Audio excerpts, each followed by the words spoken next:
Hello, welcome to the Politics Chicks podcast. I'm Monica Healy. And I'm Christy Branham. Since the start of Operation Metro Surge, the invasion of federal immigration agents into the Twin Cities and greater Minnesota, we have seen an amazing outpouring of what one journalist described as neighborism. Mutual aid in the form of food donations and deliveries, ICE observers, moms on school patrols, and so much more. Ordinary people have been doing extraordinary things. Today, we are joined by Kelly Wilson, who took that idea to the extreme. Kelly has been a part of Organizing for Good since the fall of 2024 when she coordinated a hoodie drive for marginalized and unhoused youth. Shortly thereafter, Kelly founded Do-Gooders Minnesota, a group whose goal was to spread radical joy to marginalized and targeted communities. Do-Gooders, under Kelly's leadership, hosted Unabashed, a celebration of love and pride, in the spring of 2025. This project was a completely free, day-long event consisting of 12 individualized mini-weddings for members of the Twin Cities LGBTQ community. In the fall of 2025, Kelly launched a Beanbox Drive, where community members could get their own individual beanbox to set out for donations up to and including Halloween. The Beanbox Drive benefited local food shelves and airport workers who were working without pay during the government shutdown. By far, Kelly's most influential and wide-ranging project began in January of 2026 when ICE descended upon Minneapolis. Kelly instinctively sprang into action and began an ambitious campaign on Facebook highlighting the need of families sheltering in place. Donations poured in. Her small house became a hub for food deliveries. Since she started just a little over 2 months ago, Kelly has raised over $70,000 and counting. Families have been nourished, housed, and comforted by her words, actions, and the love of all community members who stepped up to donate money and essentials and participated as delivery drivers. We actually learned about Kelly's activism through a friend, someone whom we reached out to about speaking with us about what she had been doing, collecting funds, shopping for groceries, and delivering to families in need. So many people have been doing exactly that and are all heroes, to be sure. But that friend pointed us towards Kelly, and when we learned about what she'd been doing, we knew we wanted to have her on the show. So thanks for being here with us, Kelly, and welcome to the show. Thanks for inviting me. Like I told you, I've said no to a lot of media, but I said yes to you guys because I was very flattered. So Thank you. Honored. We're so honored, yeah. She said Thank no you. to The Guardian, and she said yes to us. I know. I'm going to be walking around like a total snob now for the rest of the day. Same. Well, I will say that was at the beginning of things, and at that point, I had slept about 2 days in 7 when all this started. So I said no for a lot of reasons. But yes, you should still be very flattered. Yay. Thank you. Thank you. And Kelly, let's start out where this all really kind of began with Operation Metro Surge. As a Minnesotan, what were you seeing that was happening in our communities and what kind of drove you into action? So we had already had ICE here. We started with 150 agents. So it was, of course, something we were all, watching, but it wasn't horrid in the beginning. And then we started hearing about the surge that was coming, and none of us really knew what that was going to look like or feel like. And it felt very bad when it started, very bad. And I didn't know exactly where I was going to position myself when it first started because there was so much fear with everybody, myself included. I've actually been in fear the whole time. You just have to learn to go anyway. But a friend of mine who is very involved with the immigrant community in St. Paul contacted me, very good friend who had helped with the weddings earlier in the year. And she said, "Did you hear about the Honduras mom on the news?" And so a few weeks before that, there was a news story about a Honduras mom who was nursing her brand new baby and was taken into custody and separated from the new infant. So my friend said, "Do you know about that?" I said, "Of course." She said, "I know where they are. I know who's helping the dad and the baby.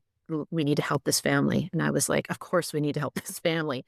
So that's actually how it started. A friend said, "There's families in crisis." And I said, "Okay, let's go." So I knew that I already had 1,000 followers from the Do-Gooders, and from my personal site, we had about 2,000 followers. People had jumped to with all of the things I had been doing all year. So I just threw out a SOS and said, we need to feed people. And I called for people to start. I started with a basic, what we need. We started with the basics, rice and beans, peanut butter. I gave everybody a list and people started showing up at my house. It really was that quick and that easy. You just decide and you do it. And I decided to do it on Facebook because I knew a lot of marginalized people would not know where to go and they would go to the social media, and Facebook is the one that I believed would be the easiest to find the people on. And we found them quickly. That's great. Your do-gooders organization, I looked up on their website, and I can't tell you how much I love the description that you have there.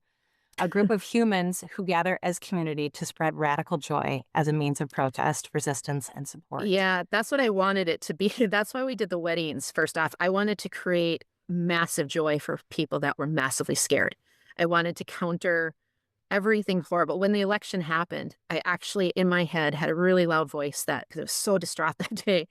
And a really loud voice said to me, every single time they take something away, you're going to work on giving something back. And that's why I started the Do-Gooders, because I wanted to spread joy to everybody I knew that was hurting so bad. And we did. We started with this big, joyful thing. And then since then, it's become quite somber, if I'm honest. But there's still a lot of joy within the suffering in Minneapolis. There's a lot of joy, which sometimes is hard because you get like a survivor guilt to feel the joy at the same time. I struggle with it myself, but there's a lot still happening positively in Minneapolis, and just the people coming together. As of today, we've raised $73,500. That's since January 9th. That's in 2 months and a week. And that has paid, as of today, we've paid either the full or partial rent of 47 different families. It's a drop in the bucket compared to the need that's out there, but there's a lot of me's out there. I'm not the only one doing it. I just do things really big because that's what my brain does. But there's lots of people doing this on a much quieter level. I know friends who are helping in their little neighborhoods. Everything is, instead of pulling back, I keep telling people we need to really, really focus in. It needs to be hyper local. You need to get involved in your neighborhood. In the neighborhood is where all the magic is happening in Minneapolis, and why we were able to help so many people with the observers, because we're hyper local in Minneapolis with all the little neighborhoods. And that's part of why Minneapolis was able to respond quickly. I think that's something that the people around the country don't really understand. I actually have another home in California. My husband has been on a temporary job assignment. I'm here in Minnesota, as you can tell right now. I'm bundled up. But I've had people in California, I've connected with indivisible groups, and they're ICE observers because they're slated to come to Southern California too. And people have asked me, how do we replicate what happened in Minnesota? And I kind of said, I don't think there's a single answer to that, because it is so decentralized and it is so local. And you illustrate that really well. Yeah, this is the first podcast, but I've done 2 Zoom meetings to help people start to get ready. And I talked to Pennsylvania was the first one I did. So what I think people are going to have to realize is Minneapolis. So our city of Minneapolis, I live in the Longfellow neighborhood. We have our own rec center. We're connected. We have our own city council type people around us. So Minneapolis was able to do it based on our different city blocks. So we've got the Cooper area next to us. We've got Powderhorn down the street. So everybody was able to do that. I believe other cities can replicate that with boroughs and such like that. But I think they need to take what we did and just everybody's going to turn it to how their culture of their city is. I think we can help with a blueprint of, this is how we succeeded. Now take this to your city and replicate it in the way that your city operates. So what I'm telling people right now is, when immigrants are in need, they go to the places that are familiar to them. So one of the first places that they call are restaurants. They call their local restaurants that they go to and meet their other friends at. So all the little local restaurants for Mexican food in St. Paul have become hubs for the immigrants to call. And so I keep telling everybody in the small cities, because they're like, we have no idea how to start. And I'm like, go to the restaurants, go to the churches, and go to the schools. That's where you go. If you go to those 3 locations in every neighborhood that has a high concentration of immigrants or a high concentration of people who are lower on the scale, your more poverty-stricken areas, that's where you're going to find people. It's not just immigrants that are affected by this. When you take away the jobs and you've already taken away the systems that help, and now you put pressure on those communities, it's not just immigrants that are going to be struggling. It's every person that is below a certain level is already down there, and now they're just piling on. So getting hyper local in your city, even if you don't think you have that many immigrants, is still going to be hyper important, because everybody suffers. It's not just one group of people. Well, and I think this is just a wonderful example of how, with every wave that's coming from DHS with Mhm. ICE, in Portland, we learned that you need to approach protesting with humor, right? So we Right. learned the frog suits, we learned the music. We threw the dildos. Exactly. Yeah. In With Chicago, that's when the whistles took off. Like that yes, was kind right. of the whole whistle thing. And in Mhm. Minneapolis, we kind of refined all that and it Yes. added that hyper local focus on your Right, individual and it's super neighborhood. helpful, and it's super helpful. Yes. The horns and the whistles, so I live in a neighborhood that was very affected. We are a mile from where the city burned for George Floyd. So that's the neighborhood I live in. We know this. We've seen this was worse than George Floyd, but we'd already been through George Floyd. We had Proud Boys driving in pickup trucks down our street, throwing water bottles of gasoline in our yard so that they could come back Mm. later. We knew what it was like to bind together in our neighborhood and make sure everybody was safe and check on those that were struggling. So we know all about that.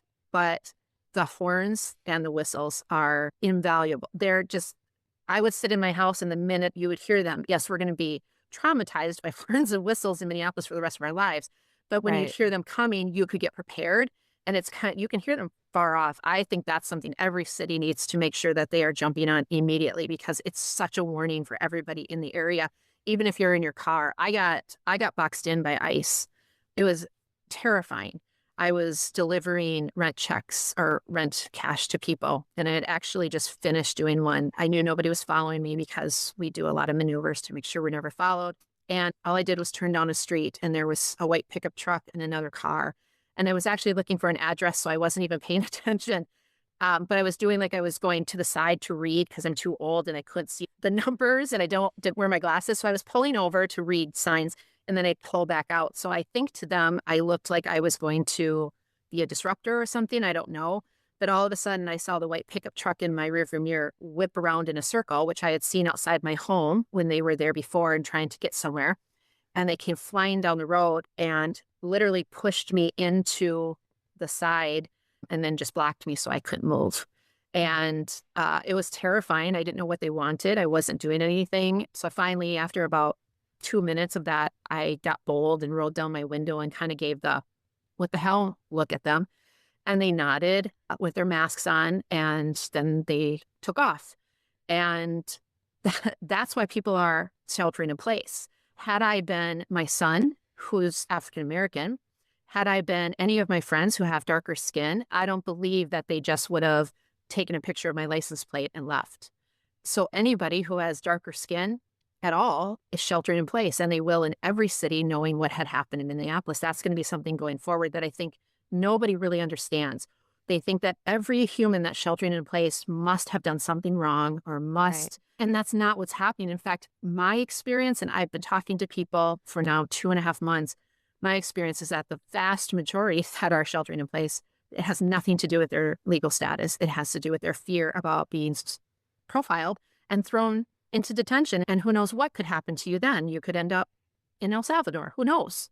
And that's why people are at home. And that's a message I really want people to understand because they're vilifying everybody who's sheltering in place. And the reason those people are sheltering in place is because they're absolutely terrified. That's just the truth. And we've seen that over and over where they have been taking people regardless of their immigration status. 70% of the people that they have so far detained have been released with no charges. 70%. That means Yes. 70% of the people that they are victimizing have nothing to do with what they're stating that they're doing. It's just lies, and it's to create terror, and it's to create confusion, anger. It's to set people off. It's mass chaos on purpose. The party of financial responsibility. Let's talk about the resources that were used to do all of that. Thank Well, you. and now we're left with this horrible mess. Excuse me, I'm getting over pneumonia. Now Oh. we're left with this horrible mess of businesses closed. Not one family that I've been helping is back to work. Not one. Where are they supposed to go now? There's limited services.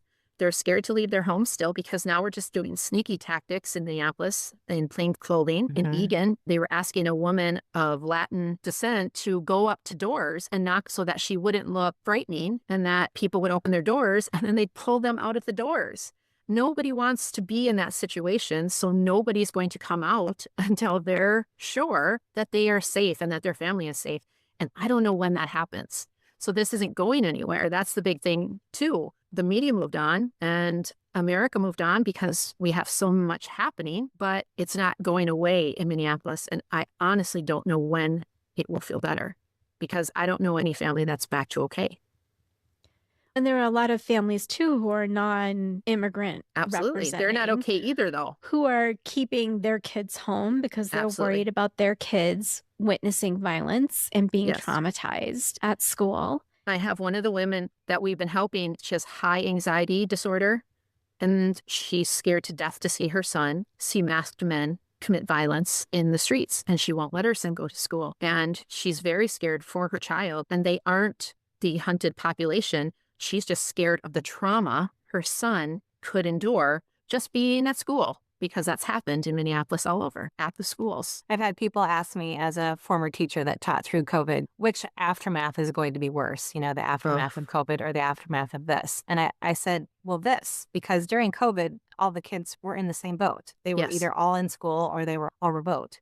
Here, those children are not having anything that resembles the same experience that the children are having that are still attending school. No, not And at all. how do you catch up from that? I mean, there was trauma involved in COVID in that it was a major disruptor to their lives, but it wasn't trauma that was going to change their brain chemistry in a way forever, the way that fight and flight does. I had 3 sons who were affected by the pandemic. My middle son was a senior during that time, so he missed his whole senior year. Our youngest was a junior, which is also a very formidable year. And our oldest had just graduated the year before and was working on his EMT to get in to be a paramedic, and he had to do it all online. And I saw trauma from all of them after, but in way different ways. Things like they like the isolation, to be honest. They still do now. A lot of things had changed about schooling. My one son's doing all online schooling for his degree so far because he has no desire to go, do it face to face. I think things like that changed kids. This is horrible. This is the things that I have seen in the streets of Minneapolis, the things I have heard, the things I have been through myself. I will never, ever be the same. I went through COVID and was very scared about it, but this was a fear I had never experienced. I know minority populations have experienced terror in our country before, and we did live through the George Floyd thing, and that was terrifying too. But this is terrifying on a way that it's not going away. There is going to be 800 personnel at Fort Snelling for ICE. There's a fleet of, we all wondered what was going on with all the cars being delivered to Whipple still. That's going to be a part of the fleet, Fort Snelling. They're also, I believe, going to have planes that they'll be keeping on the Air Force Base. That's not going anywhere. That and Trump's a narcissist. Narcissists don't back down. I've been saying this. I was raised by a narcissist. My family's MAGA. I was raised white nationalist Christian. So all of this chaos is very, very predictable to me. And that's why I'm able to move quickly within this type of an environment. I was raised to be MAGA and I'm not. And I'm estranged from my family. They're all in Texas. And I think part of my drive is I know what's happening and I know what their plans are. And none of this goes away. People like me can't do this forever. I've had pneumonia and been in the hospital since it started because of the stress. It's a lot. And if you get involved with talking to the families, I've talked to over 100 families. It's a lot to hear the actual trauma from the people that are actually in the trauma. And it's horrible to have to say, I don't have it to people that need help with their rent. And I know the city is trying to help, but it's not fast enough. And a lot of people are going to get evicted this coming month. We're going to have a mass eviction casualty problem in this city quickly approaching. You mentioned the city council a couple times, and just last week, the Minneapolis City Council voted to extend the eviction notice from 30 to 60 days, and Mayor Fry vetoed it. And his explanation was that he was going to put forth $1 million, and he felt that direct funding was better than the eviction extension, but that money is not available until July 1st. Yeah, the whole thing, I don't know if you've been to my site lately, but I actually sent a video message to Mayor Fry, and it was not a kind one. I'm very upset about this. I'm very upset that both Fry and Walz have not acted on this. So Agreed. $1 million is what they're offering up. So I'm paying rents. I know exactly what the rents are in Minneapolis. The average rent is $1,350. which means that $1 million grant will cover 740 homes. That is not enough. And that's just Minneapolis. And they just vetoed, there was a statewide bill for 54 million or 45 million, can't remember which one it was, and that did not pass either. So my struggle is, what the hell do you think is going to happen when massive amounts of people are evicted at the same time? What do you think is going to happen to the city that's already decimated in so many areas? What are they? I don't know what they're thinking. Now, the city council, I hope, vetoes this and gives people like me time to help more people get caught up. I'm paying rents, but some of the rents I'm paying, those people are still behind $1,000. They're still behind $800. I mean, I can't help the masses, but I can talk about somebody helping the masses. The masses are in big trouble. And even though people like me jumped on, and $73,500 is a lot of money for just a human in a 1,000 square foot home in Minneapolis to be able to raise, it's hardly a dent. And so the city has to step up. I also don't know, if I'm honest, where are all of our rich Americans? I will say, I had some young man contact me and he said, I have an actual real rich uncle and they don't know how to help. Do you need help? And I said, I need $10,000 as a gift. Yes. And so they sent me. He did. He dropped off a $10,000 check. Wow. So we did get one benefactor who gave us a gift, but $10,000 was 10 rents. We paid $1,000 to 10 different families to get to as many people as we could. And then it's gone. It was a day and it's gone. Where are the people that have means in this country, and why are they not showing up, except for Brandi Carlile, who did a concert and raised a whole bunch of money? Where are the people in this country that can help our city? Because we are not a small city. We're a big city and we're a twin city. St. Paul is just as messed up as we are. I mean, I don't know that people understand that it's two large cities. We're big. We might be in the middle of the Midwest, but we rival, we're like little Chicago. So it's going to be a big deal if these humans are not taken care of. In July, I just want to say, for the record, that is total BS. It helps nobody. Yeah. There is nobody who's still going to be in their home that needs help in July, because they won't be in their home. They just won't. I went to a Singing Resistance event on Friday and learned that civilians have given $8 million for rental assistance, and the government is offering $1 million. Yeah. And what is the government for if not to help the people? And while I agree that we should certainly be looking to these ultra rich, because the income inequality and the wealth gap is huge, and there are certainly people that could help, but why isn't our government doing more? Because they don't want to. They could do lots of things if they wanted to. They could remove him today in Congress if they wanted to, but they don't want to. They could do lots of things. But like I said, I was born and raised. I wasn't born into it. I think it happened around the age of 6 or 8 or something that my father became born again Christian. That's what it was called when I was younger. They are very organized, and they now have everything they want. And the last thing they want to do is help the American public. That's just the truth. They don't want America to be strong. They don't want the citizens to be strong, and they don't want to help. So they're not going to. That's the same thing we're going to see with FEMA as we get into the spring, and with all of these weather systems that just came through. It's all tied to the same thing. They don't want to help us anymore, but they also don't want us helping other people either. So I've had 1 million death threats feeding humans and helping people stay in their homes so they don't get thrown out in the middle of winter. And so if I can get death threats, and it makes everybody pause, and we're all going to have to get really, really comfortable with risk. That's what I tell everybody that wants to get into mutual aid. Get really, really comfortable with being uncomfortable and knowing that you're going to have risk in your life now. Feeding humans has now become risky in America because a population of our citizens has decided that that's not okay. And I say, screw that. You just need to block and delete, and it's the best we can do. And Monica and I had that risk conversation not long after things started going south with the administration, because we're Midwestern, middle-aged moms. We both have a family. We both have kids that are in their 20s. We both have a husband. And speaking out is hard. And becoming, part of the public eye is dangerous right now. Part of the reason I said no to the media that wanted to interview me in the beginning is because I was worried about me, is because I was worried about the families that I'm saving. And I don't mean saving, not saving anybody. Let me be very clear. I don't believe that we're rescuing anybody. These people are very strong and resilient. We need to be in service to them. I, too, was very worried about being too public, but not for my own self. I was more concerned about the people that we were helping because they're already a target. And I don't want any negativity on my site because there's people on my site that we're helping. That's how they found us. So I think you have to be really careful, but you need to also remember that the majority of the people are really good and they really, really want to help. And I can tell you, I've been doing this for 2.5 months. It has been nothing but positive. Yes, I've gotten some death threats, but that just, you kind of have to be prepared for that. If you're going to be online and you're going to be vocal, you're going to get crap. But the majority, the vast majority of people, all they want to do is help. All they want to do is support. All they want to do is get to the humans that they see suffering. The vast, vast majority of Americans are those humans.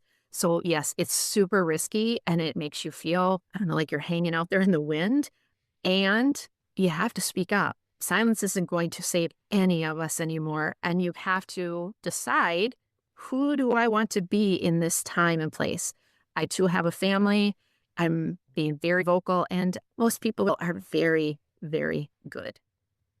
Minnesota has really shown that. Yes. Christy and I have talked about the fact that we are beyond proud of how Minnesota has handled all this, despite the fear. People are stepping up. And you mentioned joy earlier, and you recently posted about it, and you mentioned it here on the podcast too, about struggling with feelings of joy and equating it to survivor's guilt. Oh yeah, I've been struggling with that. I love the idea of needing micro joys to see us through macro grief.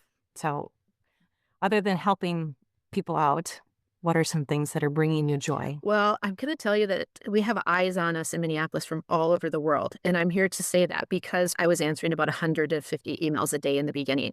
I found my spam folder and it had 1,000 messages in it. So I've been having to get through the spam. And I have people from all over the world. A woman from a very small town in Scotland got a hold of me to say, can you get a hold of some of these families that are sheltering in place? And if they're okay with it, give us their phone number. And we would like to meet with them on the computer so they don't feel so alone. We'd like to Zoom with these families so they have somebody on the outside that they know is here for them. Love that. Scotland, right? Australia. I have tons of people from Australia, but the most people that are following us are from Canada. And let me tell you, they are loving humans. And the things that they send, it's joyful to have people around the world acknowledge your suffering and cry, and then it makes me happy. It is also joyful to bring things to humans that just can't get their own things anymore. Like it's kind of mind-boggling to understand that these humans literally can't even get groceries delivered now because they're scared. So the kids, so I've moved from food. We did food in the beginning, and now I'm doing babies, infants, and toddlers. So we've supplied all of the diapers, formula, which are really expensive. We do all the baby stuff, including, babies grow very quickly. Some of these people have been in homes for 3 months. I have baby clothes. We have donations of breast milk if we need to. So we also stock a lot of snacks because when you have kids at home, you need snacks to keep them in the house. So we do a lot of snacks. And I try and bring a lot of things like, so Easter's on deck. So we've got the Kinder Eggs and we've got all the Little Debbies. And so I pack separate bags for the kids that are just full of goodies. And that brings me joy. I get lots of messages back. We had a little girl who really wanted donuts. She had been stuck in the house. She wanted donuts. So we had a local chef who actually made her homemade donuts. So we got those over to her. That stuff brings me joy. I have a chef who made a bunch of frozen meals for a mother who was due to have her baby in 2 weeks. All of that brings me joy. It's completely worth it. It's the hardest thing I've ever done in my entire life, both emotionally and physically.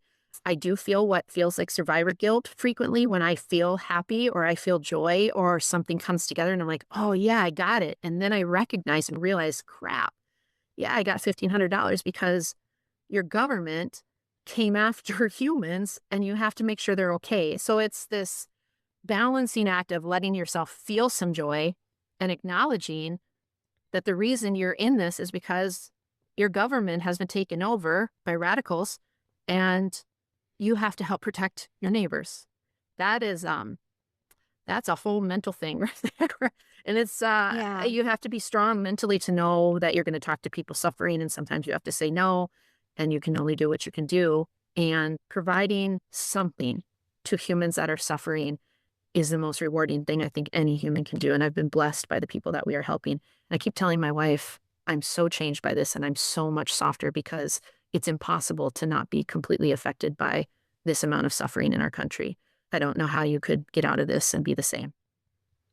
Well, and I think that's relatable to those of us who recognize that this is not just happening in Minnesota, right? Right. Before we came on the podcast, we were talking about the fact that they've taken the fucking show on the road Yeah. and they're in Vermont, Vermont.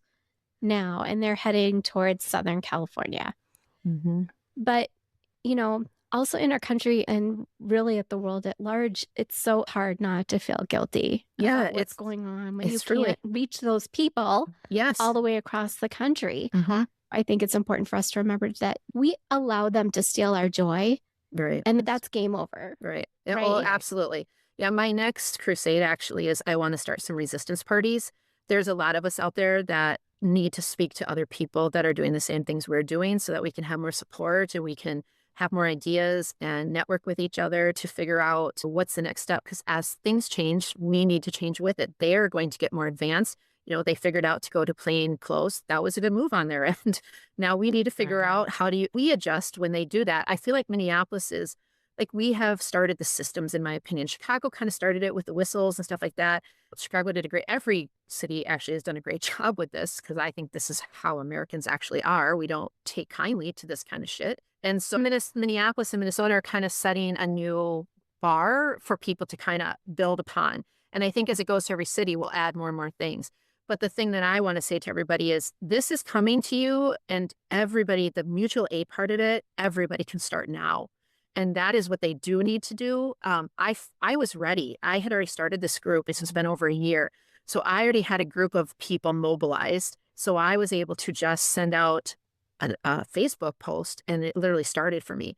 Somebody who's newer, I'm working with a woman who's trying to start this in Pennsylvania. So she started with going to her church and trying to set up systems in her church. But these cities that are red, it's harder. I have another woman I'm talking with in Austin, Texas.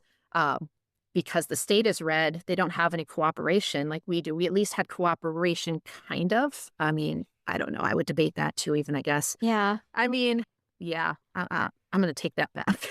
I don't know that we had that much cooperation, but at least the humans in the city, I'm not getting a bunch of crap because I'm in a red city. I'm actually in an extremely blue area. So I get a lot of support. I don't feel like anybody's watching me in my house or anything like that.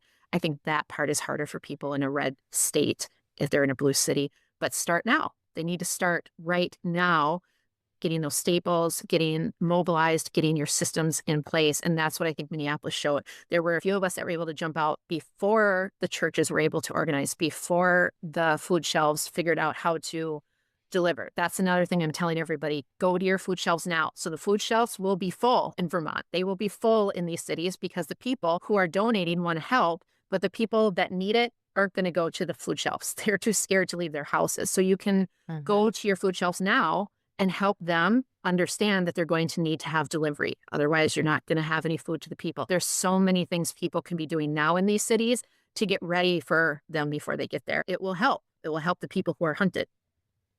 And just let's underscore what you just said.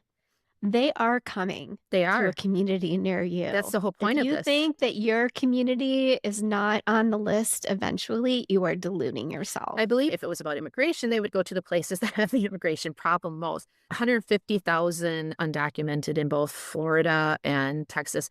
They came to Right. Minneapolis specifically because this was a target of retribution. It was targeting walls. Yes, it's just that's what a narcissist does.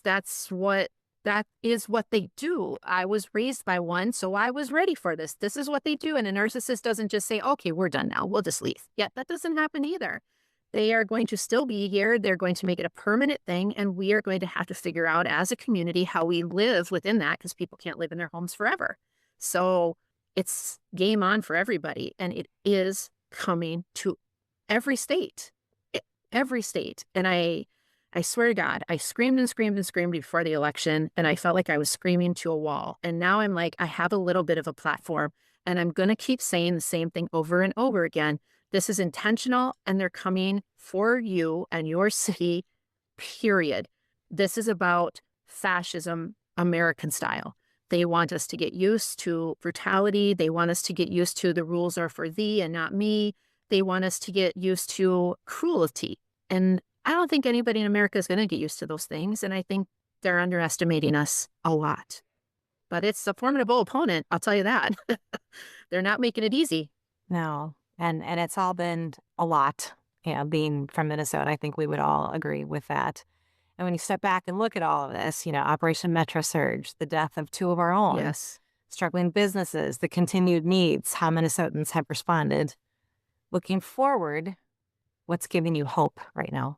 I think that America keeps showing up. So I had a video that went viral the week after I started this. That was when they went into North Minneapolis and they shot a gentleman that it was running into his home. When it was first reported, it said they shot an African-American man. My wife taught on the north side at Nellie Stone Johnson Elementary School for Minneapolis Public Schools for 30 years. We are extremely connected to the north side. It means a lot to us, the north side. And all those little kids that she's had all of those years, we know them. My wife and my family were very involved. And I heard that. I actually had people coming over to my house in South Minneapolis the next day to help pack boxes of food. I kind of lost my shit, to be honest. And so I made a video that was just supposed to be for my people saying, hey, tomorrow's off. This is too much is going on. I don't know what's going to happen with this in North Minneapolis. So, SOS, stay away. And I was extremely emotional in that video. And that was about 8 o'clock at night. And then I went to bed that night. And when I woke up the next morning, my phone was just like, there's a million text messages from friends that are like, you're all over. And I didn't know what they were talking about. They're like, your video yesterday, it's all over. So it went viral. And before I took it down, we had to take it down because there was some rumor that they were taking down accounts. And I didn't want my account taken down because we couldn't get to the people then. But it had 1.5 million views. So I had overnight, I had 12,000 people show up between my two accounts. And now I'm up to about 15,000 between my two accounts. The vast majority of those are all over America. They're not just Minnesota. They're Minnesota were people that I already had as friends, but the 10 to 15,000 that showed up is all over the world and all over the state. That's how we got to 73,500 in, 2 months. America is not putting up with this. I don't believe that this is even close to a majority anymore. People of all different faiths are on my site, all different ages, in all different cities and states. And they don't know me. Nobody knows me. I just threw out our Venmo. It's our personal Venmo that I threw out. And people have been giving money nonstop. People have diapers delivered nonstop. People have food delivered nonstop. My tiny little house has been taken over by food and diapers and formula. And all of those things are expensive. I have tons of stuff. And I have so many people that want to drive a waiting list of delivery drivers because people want to help. What I want people to hear and know is Minneapolis made it through what we made it through only because other people helped us make it through it. We didn't get through it alone, and we won't get through anything alone. I tell everybody, you're all one big Minnesota to me, right? Somebody said, I know you're a proud American. I'm like, I'm not a proud American at all. I am disgusted at America. I am a proud AF Minnesotan. And Yes, I think that people need to get local. If you're proud for your state, then step up. If you can't be proud of your state because you live in the state that you're not proud of, then be proud of Minnesota and become part of our adopted Minnesota family. We're all one. We have to stop. One of the things I keep talking to people about, if you're going to do mutual aid, you have to have grace. And the reason you have to have grace is because you're going to help people you don't want to help. Because if you commit to helping, you help everybody. So I know for a fact, because I'm doing it on Facebook and I do a little fact checking before I send somebody to somebody's home, make sure we're friend, not foe. Just a bunch of people that really want to help. And so get all of these humans together, you start sending them out into the world. You recognize when you get back the joy and the feedback that we have to bind together. It's the only way it works. And so talking to all of the people across America, I really don't think Americans are going to put up with this. It's not the majority anymore. And we have to keep getting the message out that we're stronger together. No more division. I don't care about the division. I don't want to hear it. I don't want to hear what category I'm in. I don't want to hear any of that. I just want to help humans. So if you're going to do mutual aid, you have to have grace because you're going to help humans that may have voted differently than you, that may think differently than you. But that's how we extend our hands which we have to do. I know people are super angry, and we have to help humans. And we have to go into that knowing that the truth is a lot of the humans we're going to end up helping are MAGA, because they are already humans that are on the bottom, and they are going to suffer. And you have to take the anger away of who voted this in and recognize that they're still humans, and they are also going to be targeted. And they don't see that, but we do. And I think that that's a hard thing for a lot of people right now. But I lived on both sides of this. I've always been a person who I lived conservatively. I was raised conservatively. I know what they think, and I know why we're here. It's not confusing to me. And so maybe it's a little easier for somebody like me to give the grace because I know what they're thinking and why. But everybody's going to have to do that. And I think that's the hardest thing that people are going to have to do going forward, is to find grace for people that helped get us into this really messed up situation. But the fact that so many people are willing to step up and help So is many. exactly the hope that I think we needed to end this Agreed. segment. Agreed. And Kelly, thank you so much both for being here and for everything that you do. Well, it's actually my honor, to be really honest. I feel like I'm in service to these humans, and they have given me a gift because my life will never be the same. And it made me a little softer. I know we appreciate hearing more about how Minnesota is responding to current events, and it's wonderful to talk to a local hero.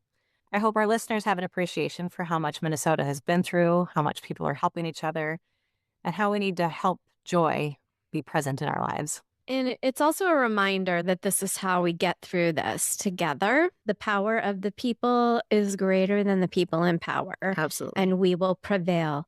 Kelly, thank you so much for joining us today and for sharing your message with us, for sharing your success with us and your fears and your hopes and your joy. And I really think that this is going to be a meaningful podcast to the people who listen to it. Well, thank you. I really appreciate you giving me the opportunity to speak. I feel like I have a voice, and I'm speaking for all of those who are still stuck in their homes. I appreciate Thank you for being that voice. Thank you. Yeah. To our listeners, if you're finding meaning in the stories we're sharing, if something moves you, challenges you, or makes you see the world a little differently, please like, comment, and share. It helps more than you know. And follow us everywhere at The Politics Chicks on Substack, Threads, Blue Sky, Instagram, TikTok, and Facebook. Thanks for being a part of our amazing community. Keep shining your light so we can find each other in the dark. And remember, we're stronger together.